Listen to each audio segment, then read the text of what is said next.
इस वीडियो में 12th class का चैप्टर नंबर 9 से सांतत्य से एक्सरसाइज नंबर 9.2 देखने वाले हैं। तो यहाँ पर एक 9.2 में कंटिन्यूटी इन एन इंटरवल, मतलब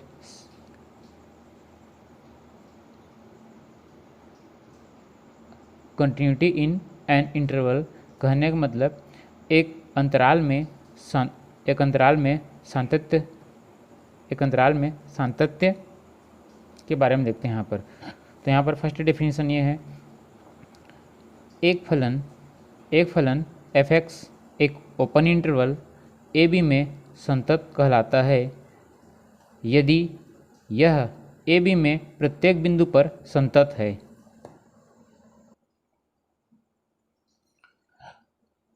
अंतराल में सांतत्य के लिए डेफिनेशन देखते हैं। तो फर्स्ट डेफिनेशन इस टाइप से है, एक फलन f(x) एक ओपन इंटरवल a b में संतत कहलाता है यदि यह a b में प्रत्येक बिंदु पर संतत है। तो एक ओपन इंटरवल के लिए हम स्मॉल ब्रैकेट का यूज़ करते हैं। तो स्मॉल ब्रैकेट का यूज़ करते हैं तो ओपन इंटरवल में वे एलिमेंट, जैसे यहाँ पर ओपन इंटरवल में a b है, तो a b इंटरवल में a b है, इंटरवल में यहाँ पर a b दिख रहा है, बट यहाँ पर जो वैल्यू होगी वो वैल्यू a से बड़ी और b से छोटी वैल्यू होगी। मतलब इन दोनों के बीच की वैल्यू होगी इंटरवल में, और a और b की वैल्यू नहीं होगी। मतलब यहाँ पर कोई भी इंटरवल हम लेंगे, जैसे यहाँ पर सपोज मान लेते हैं कि एक रियल नंबर का इंटरवल है, तो इसमें यहाँ पर अगर यहाँ पर 1 है और यहाँ पर 2 है, a की जगह पर 1 है और b की जगह पर 2 है, तो 1 और 2 के बीच में जितनी भी वैल्यू आएगी वो इस ओपन इंटरवल में की वैल्यू होगी, और 1 और 2 नहीं होगा।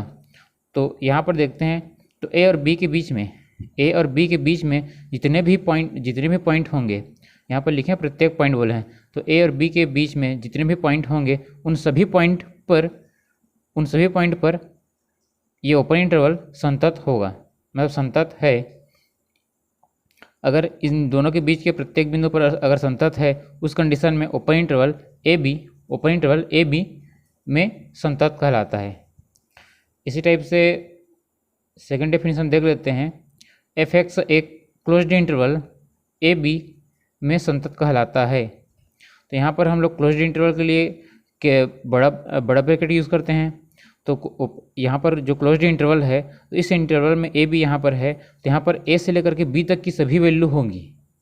अगर ये इंटरवल रियल नंबर का इंटरवल होता तो यहाँ पर ए और बी के बीच में जितने भी वैल्यू हैं वो वैल्यू होंगे और ए और बी भी होंगे।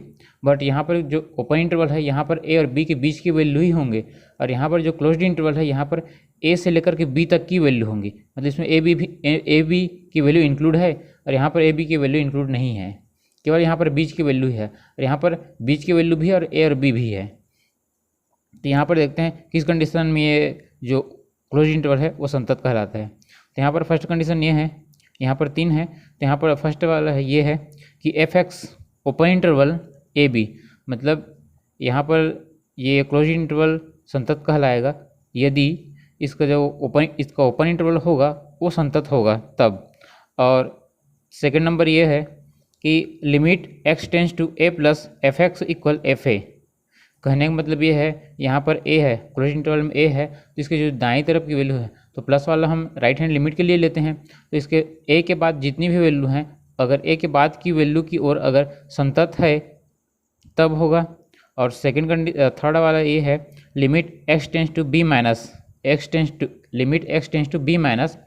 f(x) equal fb। तो यहाँ पर b से पहले ये माइनस यूज़ करते हैं हम लेफ्ट हैंड लिमिट के लिए। तो यहाँ पर b से पहले जितनी भी पॉइंट है, उन सभी पॉइंट के लिए अगर संतत है, और a के दाईं ओर जितने भी पॉइंट है उन सभी पॉइंट पर संतत है, और इनके जो इंटरवल है ओपन इंटरवल उस पर संतत है, उस कंडीशन में यह क्लोज्ड इंटरवल संतत कहलाता है। अब देखते हैं इसके कुछ थ्योरम है। इस टॉपिक पे कुछ थ्योरम है, 8-10 थ्योरम है, तो हम लोग 7 थ्योरम ही यहाँ पर देखेंगे। तो यहाँ पर फर्स्ट थ्योरम देखते हैं यहाँ पर। तो इस थ्योरम का हो सकता है इनमें से कोई भी एक थ्योरम का किसी भी एग्जांपल में यूज़ करना पड़ जाए। तो यहाँ पर हम लोग थ्योरम का डेफिनेशन, थ्योरम के स्टेटमेंट को ही देख लेते हैं। थ्योरम को प्रूफ बुक में किया है, तो यहाँ पर हम लोग केवल स्टेटमेंट जान लेते हैं। तो यहाँ पर जो फर्स्ट थ्योरम है वो इस टाइप से है, माना दो वास्तविक फलन f और g एक वास्तविक संख्या a पर संतत है। तो यहाँ पर दो फंक्शन है, f है, फर्स्ट फंक्शन f है और सेकंड फंक्शन g है। तो इन दोनों फंक्शन, ये दोनों फंक्शन किसी एक पॉइंट, कोई भी एक रियल नंबर की पॉइंट होगी, उस पॉइंट पर, एक रियल नंबर की पॉइंट यहाँ पर a है, तो किसी एक पॉइंट पर संतत होगा। तो इसके लिए फंक्शन इस टाइप से बन सकता है, दो फंक्शन यहाँ पर है f और g है, तो f प्लस जी फंक्शन बन सकता है, f माइनस जी बन सकता है, f अपान जी बन सकता है, 1 अपान f भी बन सकता है और 1 अपान जी भी बन सकता है। तो वे सभी फंक्शन एक वास्तविक संख्या a पर संतत होगा। और सेकेंड नंबर का थ्योरम है, प्रत्येक बहुपद फलन संतत होता है। ये हम लोग पहले भी प्रूव कर चुके हैं कि कोई भी अगर बहुपद फलन है तो एक संतत फलन होता है, कोई बहुपद फलन एक संतत होता है। ये हम लोग पिछले प्रश्न में भी देख लिए हैं, इसके लिए एग्जाम्पल हम लोग सॉल्व कर चुके हैं। और जो थर्ड थ्योरम है, प्रत्येक अचर फलन संतत होता है, इसके लिए भी हम लोग क्वेश्चन सॉल्व कर चुके हैं। कोई भी अचर फलन है, जैसे 1 2 3 4 5 कोई भी फलन है वो संतत कहलाता है, वो संतत होगा। और यहाँ पर बहुपद फलन कहने का मतलब x + 1 x + 2 कोई भी अगर चर राशि मतलब बहुपद, कोई भी बहुपद होगा वो बहुपद एक संतत फलन हो, अब संतत होगा। और यहाँ पर देखते हैं फोर्थ नंबर थ्योरम इस टाइप से है, वास्तविक संख्याओं के लिए तत्समक फलन f(x = x) प्रत्येक वास्तविक संख्या के लिए संतत है। तो फंक्शन वाले चैप्टर में हम लोग देख लिए हैं कि तत्समक फलन किसे कहते हैं। तत्समक फलन कहने का मतलब इसको तो आइडेंटिटी फंक्शन भी कहते हैं। जैसे यहाँ पर f(x = x) है, यहाँ पर मतलब कोई भी फंक्शन, कोई भी वैल्यू का अब इमेज वही वैल्यू बनती है तो उसको हम लोग तत्समक फलन कहते हैं। जैसे यहाँ पर x का इमेज f(x) बन रहा है, सॉरी यहाँ पर f(x), यहाँ पर इसको इस टाइप से समझ सकते हैं। जैसे यहाँ पर देख लेते हैं, एक फंक्शन देख लेते हैं, आइडेंटिटी फंक्शन किस टाइप से होता है। जैसे यहाँ पर एक फंक्शन यूज़ होगा, ये डोमेन है, सेट A है, ये सेट B है। यहाँ पर एक फंक्शन यूज़ करते हैं, तो यहाँ पर अगर कोई वैल्यू है, अगर यहाँ पर कोई वैल्यू A मान लिए हैं, तो इसका इमेज जो बनेगा वो भी A ही बनेगा। तो इस टाइप का जो फंक्शन बनता है, इस टाइप का जो इमेज बनेगा, A का इमेज क्या बनेगा, A ही बनेगा, B का इमेज B ही बनेगा, C का इमेज C ही बनेगा, 1 का इमेज 1 बनेगा, 2 का इमेज 2 बनेगा, 3 का इमेज 3 बनेगा। मतलब यहाँ पर जो जितनी भी वैल्यू होंगी, जैसे यहाँ पर A रखे हैं, B रखे हैं, इस साइड भी B होगा, तो इसका B का इमेज अगर B बनता है, कहने का मतलब यह है A का फंक्शन मतलब A का इमेज अगर A बन रहा है और B का इमेज B बन रहा है, उस कंडीशन में ये फंक्शन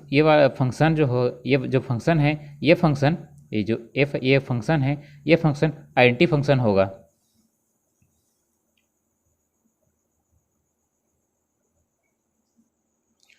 अब हम लोग आगे बढ़ते हैं। अब से 5 नंबर का, प्रत्येक परिमेय फलन संतत होता है। तो जितने भी परिमेय फलन होगा वे सभी फलन संतत होता है। और 6 नंबर का, यदि फलन f डोमेन D में संतत हो, कोई भी एक फंक्शन है, कोई फंक्शन अगर डोमेन D में संतत हो तो मॉड f भी D में संतत होगा। कहने का मतलब ये है, कोई एक फंक्शन है, वे फंक्शन अगर D में संतत है तो उस फंक्शन का हम मॉड करके बनाएंगे, मॉड फंक्शन लेंगे, तो उस कंडीशन में भी वे क्या होगा, D में संतत होगा। और 7 नंबर का देख लेते हैं, दो संतत फलनों का संयोजन संतत होता है। कोई भी दो संतत फलन का जो संयोजन होगा वो भी एक संतत फलन ही होगा। और इसी टाइप से और आगे इसमें है कुछ थ्योरम और हैं साइन कॉस टेन के लिए। तो साइन कॉस और टेन वे तीनों भी संतत फलन हैं। अब हम लोग एग्जाम्पल नंबर 6 देखने वाले हैं। तो एग्जाम्पल नंबर 6 देखते हैं, f(x = ब्रैकेट x द्वारा परिभाषित महत्तम पूर्णांक फलन के असांतत्य के समस्त बिंदुओं को ज्ञात कीजिए जहां ब्रैकेट x उस महत्तम पूर्णांक प्रकट करता है जो x से कम या उसके बराबर है। तो यहाँ पर एक फंक्शन दिया गया है f(x) इक्वल ब्रैकेट x। तो यहाँ पर एक फंक्शन है, तो इस फंक्शन के यहाँ पर हमें परिभाषित करना है महत्तम पूर्णांक फलन के असांतत्य के समस्त बिंदुओं को ज्ञात कीजिए। तो किस किस बिंदु पर असांतत्य है, ये जो फलन है ये किस किस बिंदु पर असांतत्य है उसको हमें बताना है। तो सबसे पहले किस बिंदु पर संतत है उसको देखते हैं, फिर असांतत्य का पता चल जाएगा। तो सबसे पहले हम लोग यहाँ पर सॉल्यूशन स्टार्ट करेंगे। तो यहाँ पर हम रियल नंबर को ले लेते हैं। तो यहाँ पर हम लोग इस चैप्टर में जितने भी कोई फंक्शन देख रहे हैं लगभग रियल नंबर के बेस पे ही है। तो ये फंक्शन भी रियल नंबर के बेस पे है, तो इसको हम लोग सॉल्यूशन हम लोग स्टार्ट करते हैं।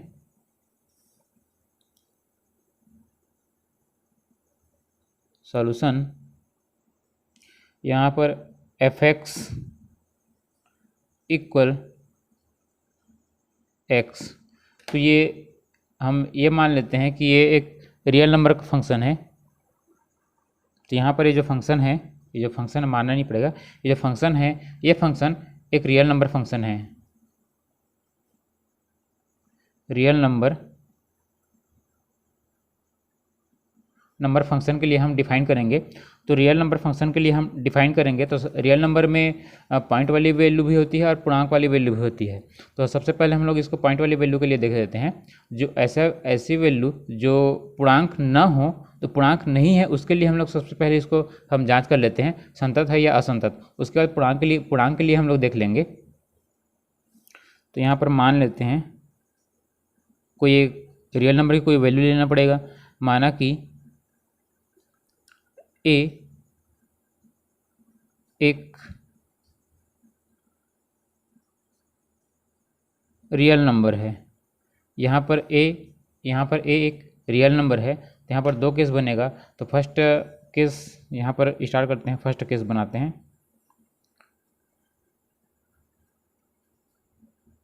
केस फर्स्ट, तो यहाँ पर फर्स्ट केस में हम लोग देखेंगे ऐसी वैल्यू जो रियल नंबर जो पूर्णांक संख्या ना हो। तो यहाँ पर यदि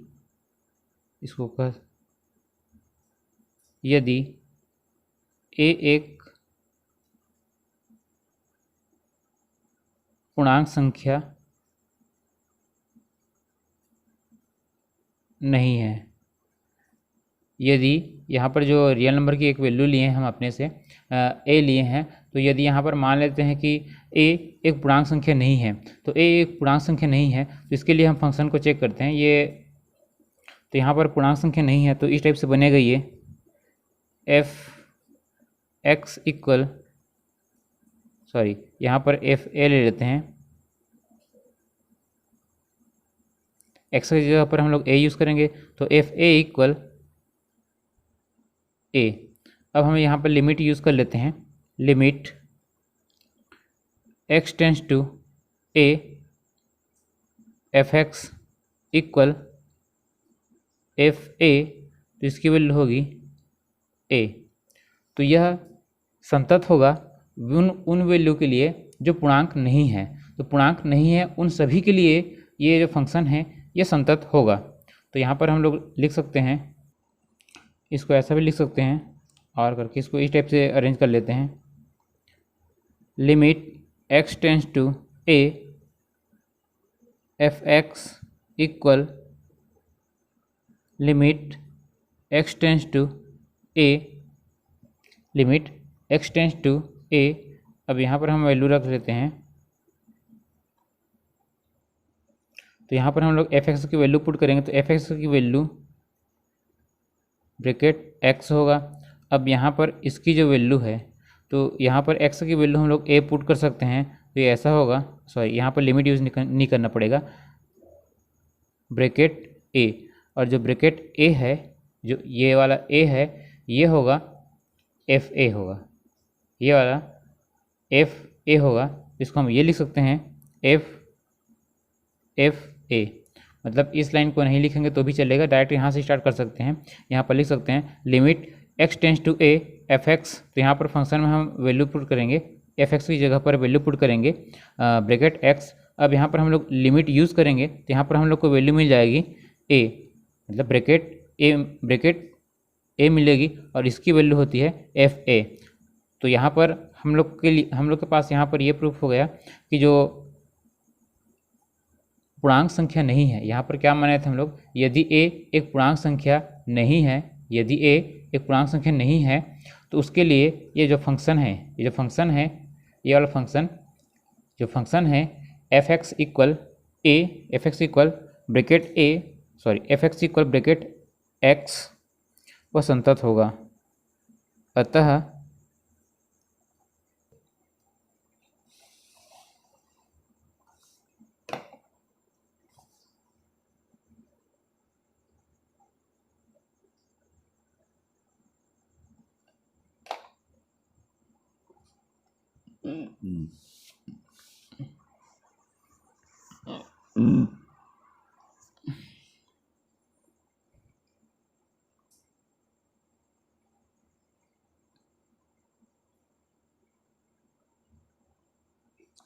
हम लोग फर्स्ट केस में देखे थे कि यदि a एक पूर्णांक संख्या नहीं है तो यहाँ पर हम मान लेते हैं यदि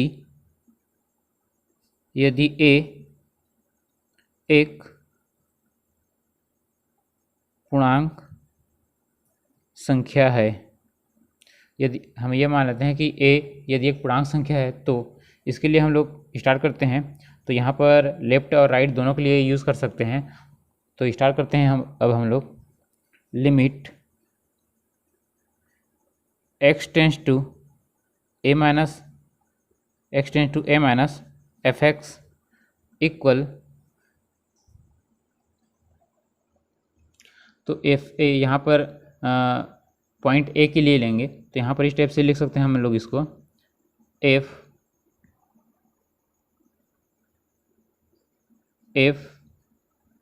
ए माइनस एच, और यहाँ पर हम लोग लिख सकते हैं,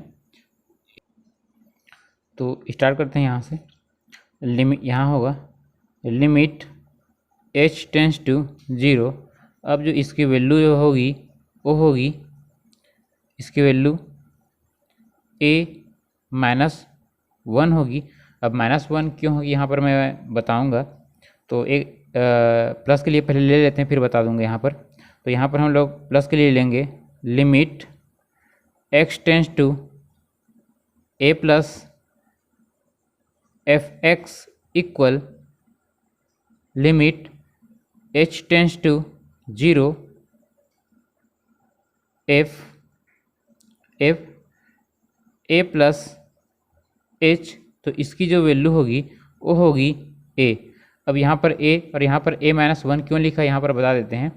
तो यहाँ पर क्वेश्चन में पहले बोला है, लास्ट का लाइन में ये बोला है कि जो x से कम या बराबर बोला है, तो कोई भी पूर्णांक संख्या है तो उसको हम माइनस करेंगे। अगर limit x tends to a minus अगर हम करते हैं तो यहाँ पर जो वैल्यू है x की फंक्शन जो है तो एफ एक्स है, तो यहाँ पर जो वैल्यू मिलेगी हम लोग को वो वैल्यू क्या होगी, एक कम करेंगे उसमें बोला है क्वेश्चन में x से कम बोला है, तो किसी एक पॉइंट के लिए हम लेंगे तो x की जगह पर हम कोई पॉइंट यूज़ किए हैं, a पॉइंट ले रहे हैं तो उससे कम होगा या उसके इक्वल बोला है, तो यहाँ पर हम एक वैल्यू ले लिए हैं, यहाँ पर माइनस की यूज़ किए हैं, तो यहाँ पर जो पूर्णांक संख्या है उससे ये वाला क्या होगा, limit x tends to a minus के लिए यहाँ पर हम लोग को मिलेगा a-1 मिलेगा। कोई भी एक पूर्णांक संख्या है तो उससे एक कम बोला, उसमें बोला है क्वेश्चन में ये बताया है कि x से कम या बराबर, तो अगर हम लोग माइनस यूज़ करेंगे तो x से कम होगा, और यहाँ पर अगर हम लोग प्लस यूज़ करेंगे तो उसी की इक्वल होगा। कोई भी हम एक पॉइंट लेंगे, यहाँ पर x tends to a plus लिए हैं तो x tends to a plus लिए हैं, मतलब a एक कोई पॉइंट है यहाँ पर क्वेश्चन के यहाँ पर लिए हैं। यदि a एक पूर्णांक संख्या है तो इसके लिए उसमें कंडीशन बताया है, लास्ट लाइन में ये बात बताया क्वेश्चन में कि जो x से कम या बराबर बोला है, उसमें अधिक के बारे में नहीं बोला है, तो x से कम या बराबर, तो यहाँ पर a-1 क्या होगा, कम वाला हुआ, और यहाँ पर जो वैल्यू मिला है limit x tends to a plus F X की वैल्यू जो मिली है यहाँ पर a मिला है, ये बराबर के लिए होगा। तो इस कंडीशन में यहाँ पर दोनों क्या होगा, इक्वल नहीं होगा, इसलिए यह असंतत होगा। Limit x tends to a plus F X does not equal limit x tends to a minus F X. मतलब यह फंक्शन जो दिया गया फंक्शन है, तो दिया गया फंक्शन यहाँ पर एफ एक्स इक्वल एक्स, यह